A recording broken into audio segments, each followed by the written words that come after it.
सभी को जय हिंद। हमको विश्वास है कि आप पढ़ ही रहे होंगे और मेंसुरेशन के आगामी सीरीज में इसमें वॉल्यूम एंड सरफेस एरिया हम लोग देख रहे थे। क्वेश्चन को भी कुछ देखे ही थे और पिछले जो वीडियो जो था उसको आप देखिएगा, ठीक है।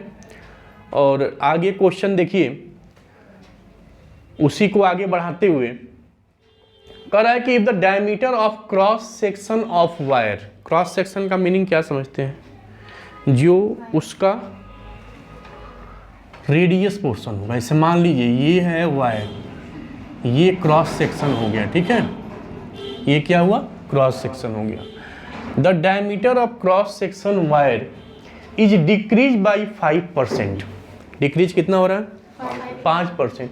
How much percent will be length be increased so that the volume remain the same. कह रहा है कि कितना वायर को क्या किया जाए? How much percent will be length be increase, length को कितना इंक्रीज किया जाए कि वॉल्यूम क्या हो? सेम रहे, ठीक है।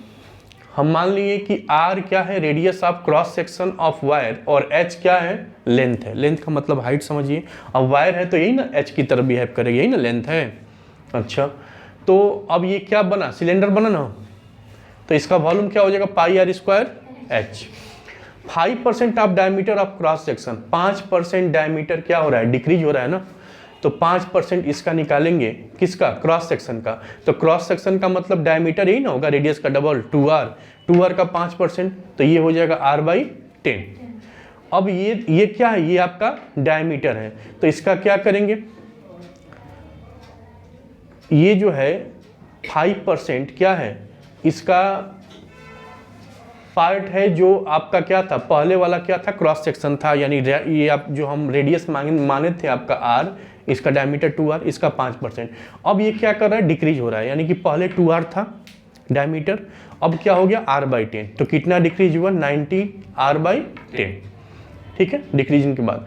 अब कह रहा है कि न्यू रेडियस कितना हो जाएगा? ये तो आपका डायमीटर ना है, तो जब डिक्रीज होने के बाद जो आपका रेडियस हुआ, ये जो डायमीटर हुआ, ये हुआ, और न्यू रेडियस कितना हो जाएगा? 1/2 कर देंगे, करेंगे ना? सीधा है बच्चा, सीधा बैठो। पढ़ने में बड़ा दिक्कत होगा, तनी कष्ट होगा, पढ़ लो, ठीक है। तो आपका रेडियस कितना हो जाएगा? 1/2 इसका, तो 19R/20। न्यू लेंथ अब कितना हो जाएगा? क्योंकि अब तो डिक्रीज होने के बाद उसमें कुछ कम या कुछ ज़्यादा होगा ही, तो न्यू लेंथ हमने मान लिया कितना है?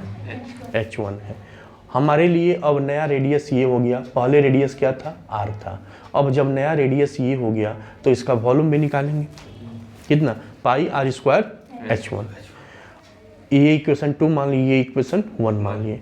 Now from equation 1 and 2 we obtain pi R square H, दोनों का वॉल्यूम सेम ना चाहिए, तो pi R square H equal to जो इसका वॉल्यूम है V1 equal to V2।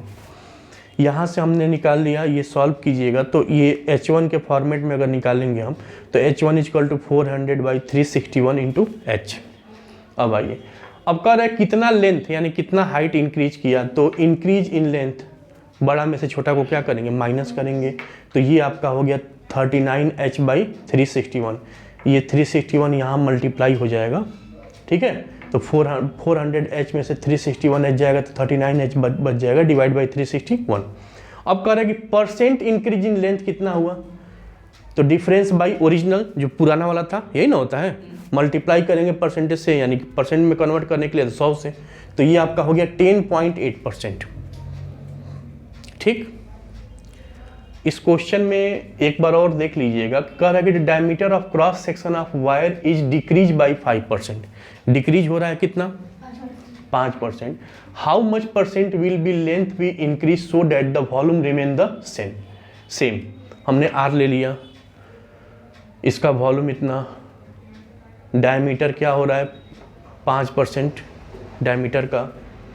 Diameter क्या कर रहा है? डिक्रीज हो रहा है, जो पहले वाला था उससे क्या हुआ? डिक्रीज हुआ, तो 19R/10 हो गया। हमने मान लिया कि न्यू रेडियस कितना हो गया? ये, ठीक।